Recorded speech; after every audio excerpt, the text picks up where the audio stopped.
Greetings, members, one and all of the Salivation Nation. For most of us in this community, I don't have to tell you just how important gold and silver are and have been throughout history.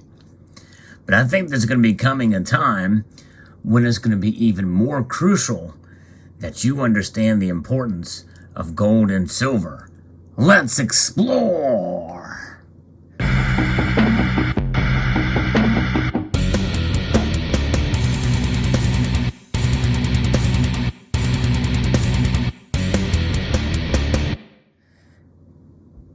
Technology. It can be a very good thing. In fact, technology has played a crucial role in helping to stave off counterfeiting, for instance, like the maple leafs that you see here and other security features that you see on some bullion.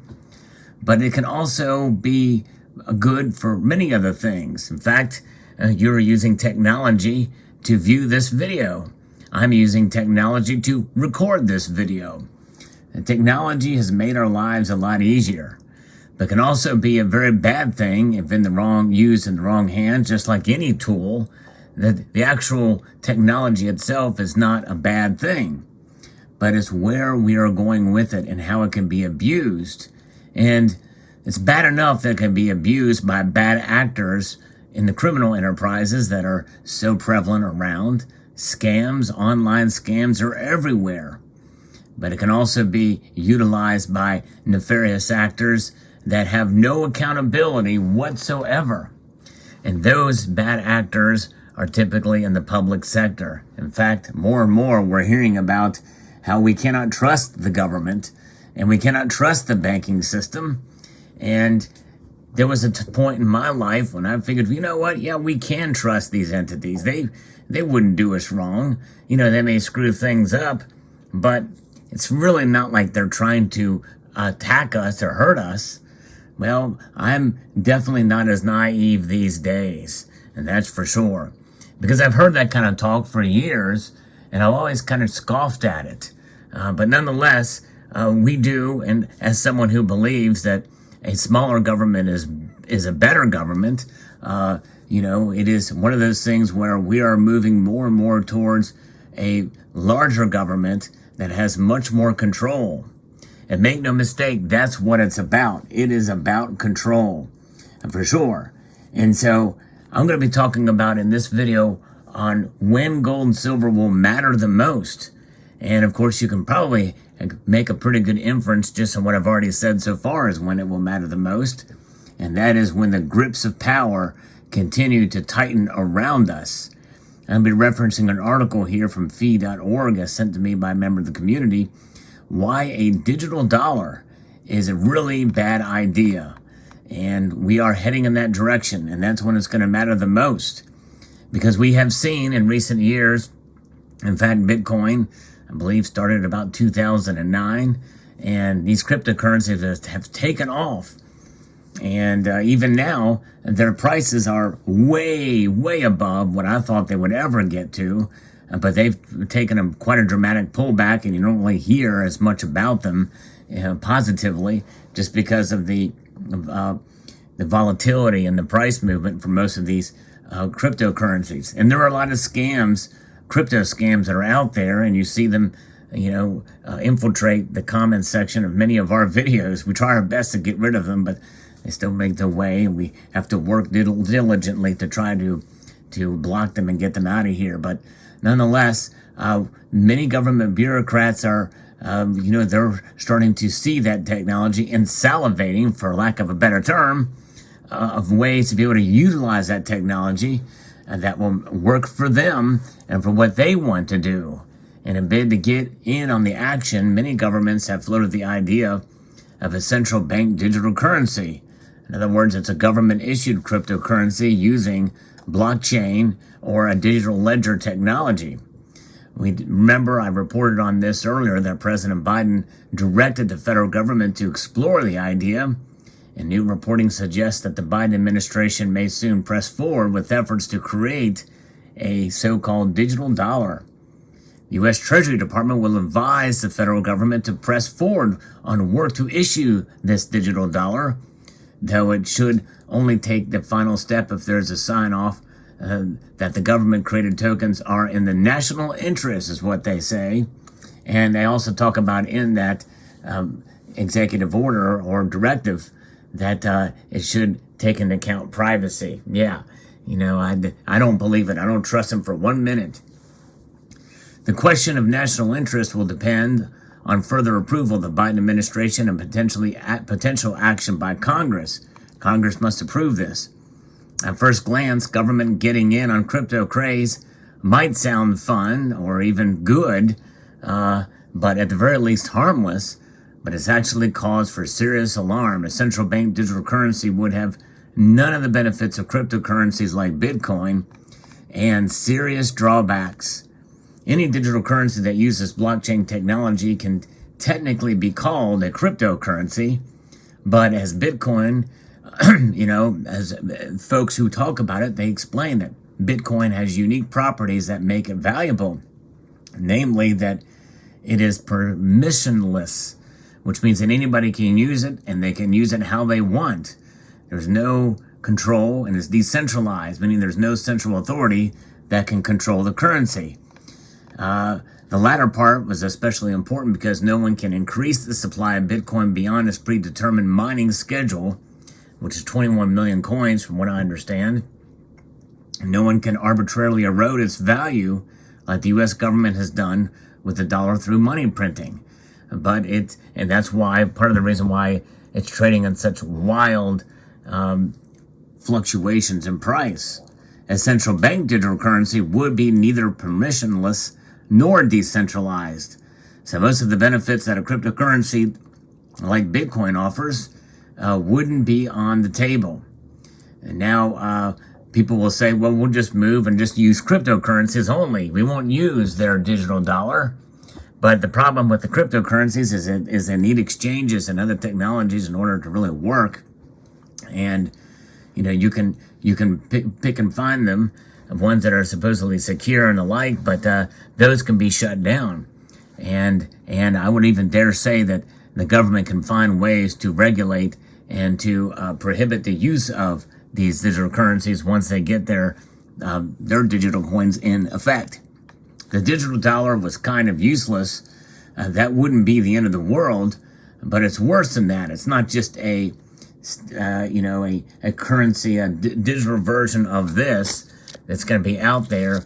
And in fact, some say, well, they may make paper copies with a QR code to scan it and the like so that it can still be tracked in that manner. But nonetheless, while a central bank currency would offer none of the benefits of Bitcoin, it would offer governments new, unprecedented ways to control citizens. And we've talked about that before in other videos, but I can't stress it enough. It is rife for abuse, and that's an extreme understatement. A central bank digital currency would allow the government to track your every purchase. It could also be easily used to restrict purchases. Think about that. Even if they wouldn't do it for a while, they get the infrastructure in place to be able to make that happen. The fact that they could do it should scare the living daylights out of every single one of us. It's a scary sentiment to think about for sure. Imagine a future government deciding that gasoline must be rationed in order to address climate change. Your digital dollars could be made to stop working at the gas pump once you've purchased a certain amount of gasoline in a week. In this way, a central bank digital currency would open up new avenues for the government to assert control over your everyday lives. It would make our wealth and income less truly our own. And some people say, well, that's ridiculous. They would never do that. Well, look back what happened 20 years ago and look where we're at with some of the things that are being done in this country, here in the United States, and around the world. There's a lot of things that we thought were ridiculous 10 years ago that are being implemented now. Things move very quickly with technology, and it's not good, especially something like this. And so, and if it sounds extreme, it's already been done in China. China's already got a CBDC, and they have what are known as social credits. And I'm getting to something else that I've talked about where this is all going to be implemented. through the guise of ESG. That's environmental, social, and governance. We already seen many private companies already embracing ESG, and others as well too. That is all the rage these days in corporate America, and obviously it's being talked about and bantered about at the World Economic Forum, which is all behind this control. You know, Klaus Schwab, you will own nothing and you will love it. But why then? So with all of this happening with these central bank digital currencies, and where it's going, where they can track you, where they can do even worse things. That's just one example that may sound far-fetched now, but believe you me, the way things are going, we could see them in a dystopian manner heading down that direction. It really is scary, and it really is being talked about seriously, openly, by the way, around, and again, as a directive by the president.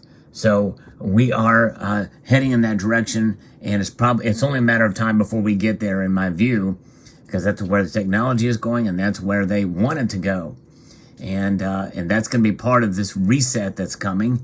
And this is when gold and silver will really matter the most, because I believe we're going to see an alternative currency that'll be utilized with gold and silver in one form or another, whether it be with coins or maybe even with gold foil notes, like you've seen me showcase here before. This is the gold back, and it's already being utilized and being spent. This is real gold.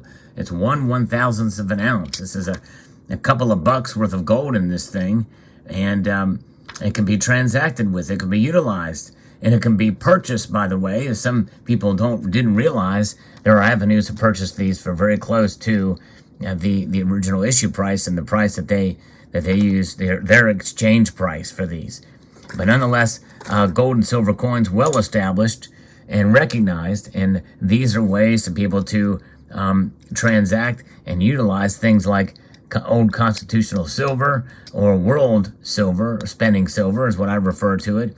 It's never junk in my view. I don't like to use the term junk silver, and or bullion coins for larger purchases, or for medium-sized purchases. You can use some of the larger 1-ounce silver coins, or even bars that are recognizable, and that's when gold and silver will matter the most, and people will start to understand and utilize. Now, you may say to yourself, well, what if the government forbids the use of gold and silver to transact? Well, then they'd be violating the Constitution directly, and it's not to say that they haven't done that before, and they will try, but I think that it will mostly be an underground economy, and I believe people will do it to fly in the face of, as a middle finger, as a way to rebel against the central bank digital currency that is a direct assault on our privacy, and. So this is where it's going to matter the most when it comes down to the wire, to the point of your privacy, to the point of then literally taking away your constitutional rights, and to take part in commerce, or to literally take away your dollars out of your bank. If someone deems you under the governance statutes of terrorism, if they deem you a terrorist for one reason or another, and make no mistake, it's been suggested. In fact, parents of school children have been referred to as terrorists in the last year or so. And so it would not surprise me at all to see us move in this direction. That's where we have gone in this country and in other countries around the world too. So this is where gold and silver will matter the most. And so the point of this video is to encourage you to hold on to your gold and silver, and to not sell it just in case you might need it as money someday. You know, it's kind of a crazy thought to think about gold and silver as money to be transacted as currency. But hey, in a sense, it's already being done. What trumps what? Does the dollar trump the gold back? Or is it the other way around? I don't know. You decide. In the near future, we've got the dollar in the form that it is now. And by the way, I would not be surprised if under that situation where even these old dollars, or this dollar here is relatively new, but these dollars will be utilized in transactions as well down the road. But nonetheless, let me know what your thoughts are in the comment section below. I'd like to extend a multitude of gratitude to you all for taking the time to watch, and encourage you to please rate, share, comment, and subscribe.